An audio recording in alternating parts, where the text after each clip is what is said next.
Hello, I'm Bud McCord. It's August 28th. Welcome to Food for Thought, Thinking with Jesus. I hope you're well and ready to think with Jesus. Not just think about Jesus, but think with Jesus. Man shall not live by bread alone, but by every word that proceeds from the mouth of God. You have the mind of Christ. We can think with Jesus. Today, the subject is we exist to serve. We exist to serve. We're going to take this directly from the words of Jesus. We're going to think together about this, and then you're going to take this on and think with Jesus so that he can, as he should be always, be the final word in your life. To serve is to become the touch of divine love in another person's life. By serving, we resolve a human need at no cost to the one being served. We exist to serve as God's hands touching human need at no cost. The mother of the disciples, James and John, asked Jesus to guarantee a place of authority in Jesus' coming kingdom. She wanted this for her two sons. This sincere request from a mother's heart gets a clear yet gentle correction from Jesus. Jesus uses his own service as an example to correct her. He too came to serve. We see this in Matthew 20, verses 20 to 28. Then the mother of Zebedee's sons came to Jesus with their sons and kneeling down, asked a favor of him. "What is it you want?" he asked. She said, "Grant that one of these two sons of mine may sit at your right and the other at your left in your kingdom." When the other disciples, heard about this, they were indignant with the two brothers. Jesus called them together and said, "You know that the rulers of the Gentiles lord it over them, and their high officials exercise authority over them. Not so with you. Instead, whoever wants to become great among you must be your servant, and whoever wants to be first must be your slave. Just as the Son of Man did not come to be served, but to serve and to give his life as a ransom for many." When the kingdom of God is finally revealed, certain people will be close to Jesus. Perhaps it will be James and John. At that moment, it will not make any difference to us. We will understand that they served their way close to Jesus. The ones closest to Jesus will be the ones who showed us the path of service. Jesus is always close to those who are the hands of God, resolving human problems free of charge. I spent a lot of time last night talking to my wife Pam about what it means to serve. We spent a good hour just talking about ideas to communicate about what it means to serve. I spent a lot of time this morning early thinking back through this, and I came to certain conclusions which I'd like to kind of share with you, and then you can take that to Jesus and think what Jesus is about. What does it mean to serve? What does it mean to serve? Well, here's what I received, and here's what I'd share with you. It means to lighten the load in another person's life. It means to lighten the load in another person's life. It can mean relieve a burden someone is carrying. It can also mean simplify things in someone else's life. And it also can mean going beyond what is demanded and being gracious with other people. So there's a lot of thinking there, but the one I want you to really think about is lightening the load.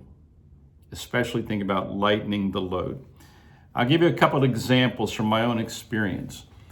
A few years ago, I really wanted to put together a devotional book, 365 or 366 devotional thoughts that I had over 25 years accumulated. And I wanted to have that in Portuguese. And because most of my world is in Portuguese here in Brazil. And so I wanted to have this as something to leave behind for people that would perhaps lighten their load, let's say. But I just didn't have the time and the energy, and my secretaries who have helped me over the years had organized a lot of this, but to put it in book form was going to be a massive project, and I knew that I didn't have the ability to do that. A pastor's wife here in Brazil and her husband, who have become very dear friends of ours, her name is Silmara, and his name is Nilson. She volunteered and said, "I'm going to put your devotionals in book form." And I knew how much work that was going to be. And I tried to say to her, no, it's just too much work, and what will I pay you? And I really didn't have the money right then to be doing that project. She said, no, I want to do it for free. I just want this book to come into existence. So she worked for 3 or 4 months, and she put everything together, and that book was published at the end of 2019 and is being used as the base of this time we're spending together called Food for Thought. She lightened my load. She simplified my life. She took some of the weight of a burden off of me, and I will be forever grateful. Another experience of what it means to lighten the load is when I was pastoring First Baptist Church West Hollywood in the United States, in the city of Hollywood, Florida. I was their pastor for 18 years. I hit one of the roughest spots in my ministry. I was really discouraged. I really was having difficulty doing everything necessary. We had up to 150 employees at that time because of the church and the school, and I was the president of the school and pastor of the church. And I was sinking fast.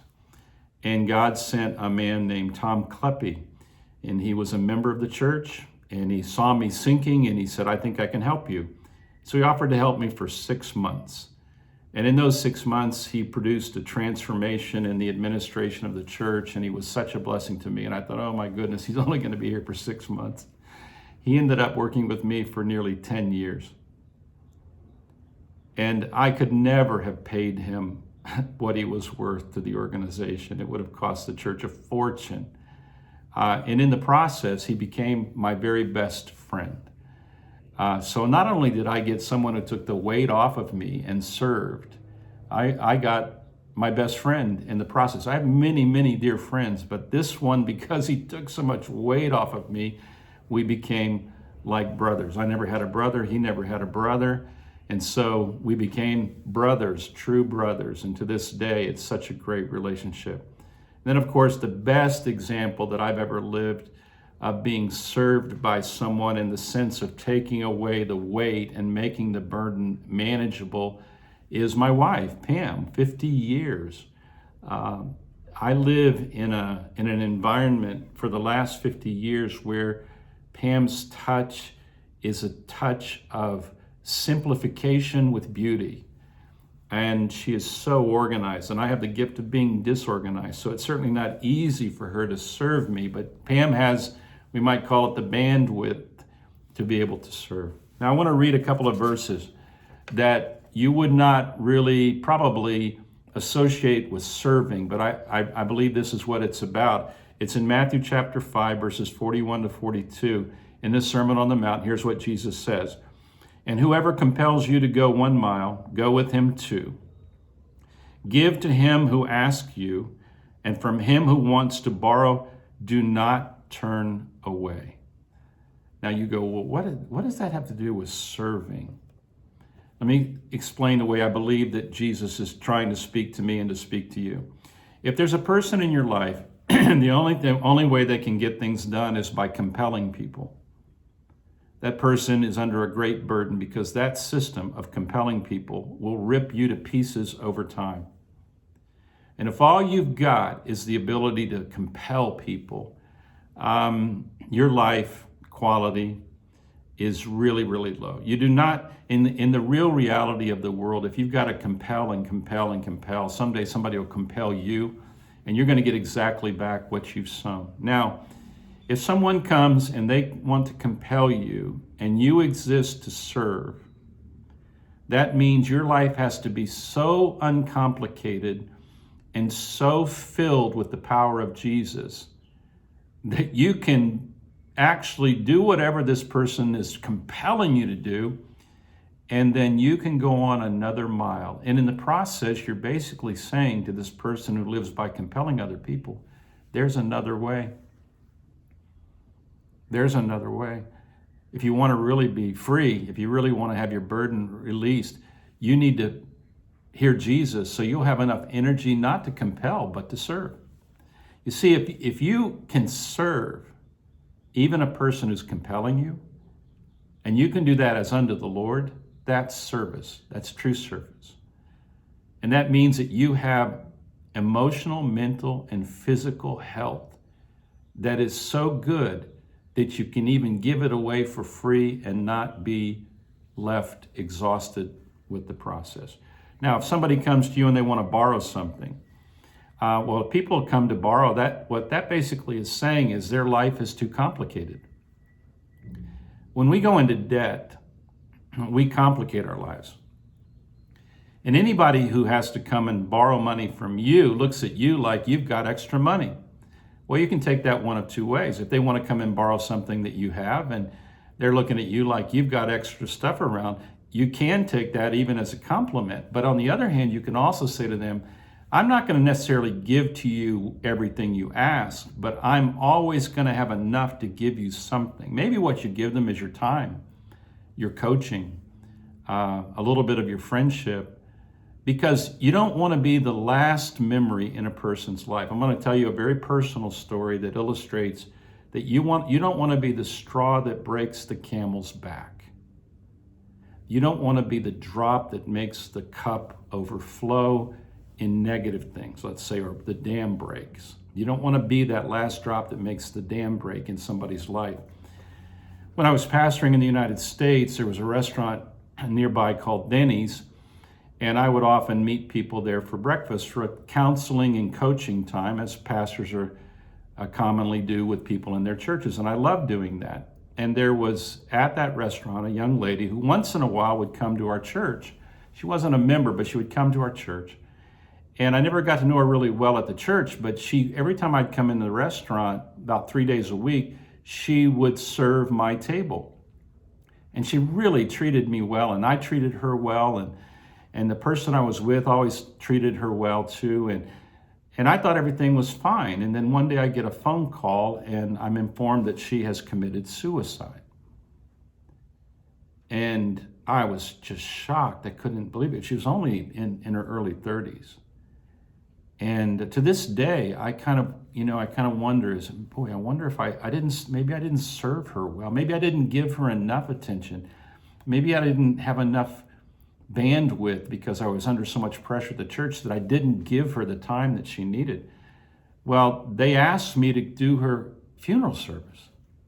And so you can imagine my feelings while doing that. And I never forgot that, because you don't want to be the last memory of a person that you find out that they took their own life. So I think what Jesus is saying about don't turn people away is you never know when a person is literally at their breaking point, and just one gesture of kindness, of giving, of going an extra mile can make all the difference in the person not getting to the point where they just can't carry their burden anymore. We don't want to fail to serve people, because to serve people is what Jesus did for us. You know, Jesus' life was so uncomplicated. It was so simple. He didn't have a house to take care of. He didn't have a bunch of clothes to take care of. And you say, well, gee, are you telling me, bud, I need to get rid of everything and only have one change of clothes, or I don't have a house? No, I'm not saying that. I'm saying you have to simplify your life enough to be able to go the extra mile if you are dealing with somebody who's at the brink of disaster, because all they can do is push people around. And you have to have enough left over to be generous with people who could be going through things that you might think I could never imagine what they're going through. So what does it mean to serve? It really means to lighten the load for somebody. And here's what I'm going to tell you. You can do that today. I guarantee you today, there is someone you're going to interact with that you can spend a few more minutes and lighten their load. Or there may be somebody in your life that is a demanding person, and that person is just headed toward what you sow. You're going to reap what you sow. And this person who can only demand is going to reap that. And when it hits them, well, they need to at least have a memory of somebody who went the extra mile, who showed them that there was another way to live, which is what Jesus did for us. So this is what Jesus would have us to do. So I pray that you would serve others. I really do. I pray that I would serve others, especially the waitress, especially the taxi driver, especially the person who's going to check you out be very careful to serve and go a little further and lighten their load. That's what I think about serving. Talk to Jesus about it. He's got the final word. God bless you.